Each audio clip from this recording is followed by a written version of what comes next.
Godavari global university Rajahmundry engineering, agriculture, pharmacy, health sciences degree కోర్సులకు అడ్మిషన్లు జరుగుతున్నవి. పోలవరం కూలిపోయిందా, కూలిపోతుందా, లేదా కూలవరంగా మారిపోయిందా? రాజకీయాల గురించి మాట్లాడితే ఇవన్నీ మాట్లాడాల్సి ఉంటుంది. అందుకే రాజకీయాల జోలికి మనం పోవాల్సిన అవసరం లేదు. ఎందుకంటే తెలుగు రాష్ట్రాల్లో రాజకీయాలు ఎలా తయారయ్యాయంటే, దున్నపోతు ఈనిందంటే దోణ కట్టేయమన్నారని. దున్నపోతు ఈనుతుందా, ఆవు ఈనుతుందా, ఈ మాత్రం విచక్షణ కూడా ఆలోచించలేని స్థితికి మన రాజకీయ నాయకులు దిగజారిపోతున్నందుకు మనం 2 నిమిషాలు శ్రద్ధాంజలి పాటించడం తప్పితే ఏమీ చేయలేం. కానీ పోలవరం గురించి మాత్రం ఒక్క విషయం చెప్పదలుచుకున్నా. అదేంటంటే, పోలవరానికి సంబంధించిన ఎగువ కాఫర్ డ్యామ్ కుంగింది అనేటువంటిది. ఎగువ కాఫర్ డ్యామ్ కుంగడాన్ని కాళేశ్వరంతో పోలుస్తూ చెప్పినటువంటి మహానుభావులు చాలామంది ఉన్నారు. కానీ మనం దాని జోలికి పోవాల్సిన అవసరం లేదు. కేవలం పోలవరం ఎగువ కాఫర్ డ్యామ్, దానికి సంబంధించి జరిగినటువంటి డ్యామేజ్ ఏంటి, ఇది మాత్రమే మనం పరిశీలించేటువంటి ప్రయత్నం చేద్దాం. పోలవరం ప్రాజెక్టు ఆంధ్రప్రదేశ్కి సంబంధించి ఒక ప్రతిష్టాత్మకమైనటువంటి ప్రాజెక్టు. కాఫర్ డ్యామ్ అంటే, ఇది కాఫర్ డ్యామ్ ఏంటంటే, ఒక నది పైన ఆనకట్టలు కట్టేటప్పుడు, ప్రాజెక్టులు కట్టేటప్పుడు నది వేగాన్ని, వరద ఉధృతిని నివారించేందుకు కాఫర్ డ్యామ్లు కడతారు. ఈ కాఫర్ డ్యామ్ పాత్ర ఏంటంటే, ప్రాజెక్టు నిర్మాణం పూర్తయ్యే వరకు వరద నీటి నియంత్రణ లేదా ఉధృతి నియంత్రణ కోసం దీన్ని ఉపయోగించుకోవడం, వాటర్ డైవర్షన్ కోసం చేసేటువంటి ఏర్పాటు. అలాంటివి ఎగువ కాఫర్ డ్యామ్, దిగువ కాఫర్ డ్యామ్. ఎందుకంటే పోలవరం ప్రపంచంలోనే ఒక డిఫరెంట్ మెకానిజంతో కడుతున్నటువంటి ప్రాజెక్టు, అత్యంత పెద్ద ప్రాజెక్టులో ఒకటి. కాబట్టి దీనికి 2 కాఫర్ డ్యామ్లు ఉన్నాయి. అందులో ఎగువ కాఫర్ డ్యామ్ దగ్గర ఎడమవైపు చివరన, అంటే డ్యామ్ స్టార్ట్ అయ్యేటువంటి ప్రాంతం కింద మనం చూడొచ్చు, అక్కడ జరిగినటువంటి డ్యామేజ్ ఇది. దాదాపు ఒక 10 అడుగుల వరకు ఒక గొయ్యిలాగా పడింది. అంటే ఇది రాళ్ళు మట్టితో పూడ్చి చేసినటువంటి కట్ట లాంటిది అనమాట ఇది. సో ఆ కట్టకి డ్యామేజ్ జరిగింది.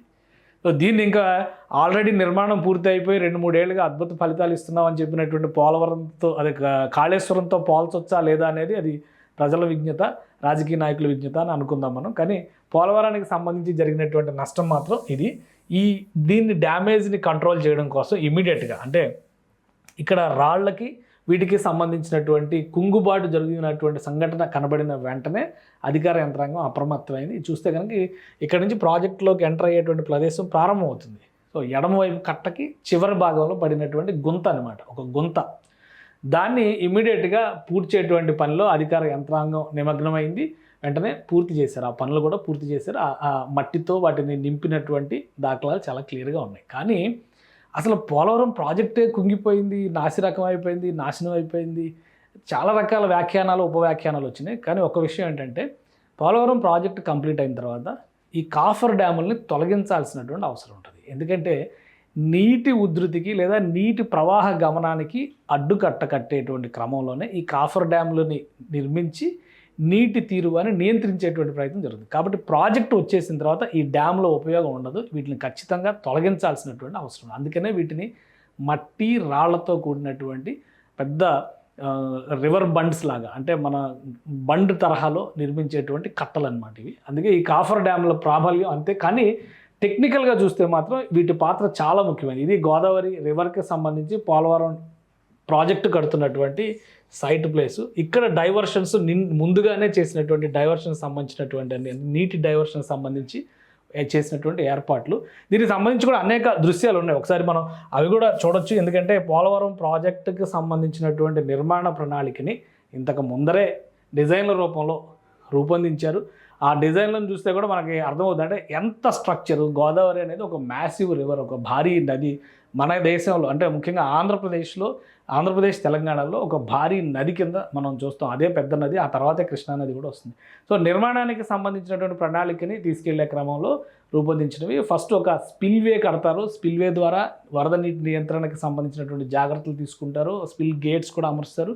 తర్వాత వాటర్ డైవర్షన్ కోసం కట్టేటువంటి కాఫర్ డ్యామ్స్ పాత్ర కూడా చాలా ముఖ్యమైనటువంటి పాత్ర అవుతుంది. ఇది స్పిల్వేకి సంబంధించినటువంటి నిర్మాణం, అంటే ఎంత కెపాసిటీతో డిశ్చార్జ్ చేయొచ్చు, వాటర్ డైవర్షన్కి సంబంధించిన మాట. అంటే చూడండి మీరు, పోలవరంకి సంబంధించినటువంటి కాలువలు అక్కడ ఎక్కడైతే 3 పాయలుగా విడిపోయేటువంటి అవకాశం ఉందో అక్కడే ఈ భారీ ప్రాజెక్టు కడుతున్నారు. కాబట్టి దీన్ని మనం అంటే భవిష్యత్ అవసరాలకు ఉపయోగించుకునేందుకు అనుగుణంగా తయారు చేసినది. ఇది కాఫర్ డ్యామ్కి సంబంధించినటువంటి నిర్మాణాన్ని, ఎగువ కాఫర్ డ్యాము దిగువ కాఫర్ డ్యామ్కి సంబంధించిన నిర్మాణాలు. కాబట్టి ఈ గ్రాఫిక్స్ ఇవన్నీ చూస్తే మనకు చాలా అర్థమవుతుంది. కానీ అర్థం చేసుకోలేనిది ఏంటంటే మన రాజకీయాలు మాత్రమే మనం అర్థం చేసుకోలేము.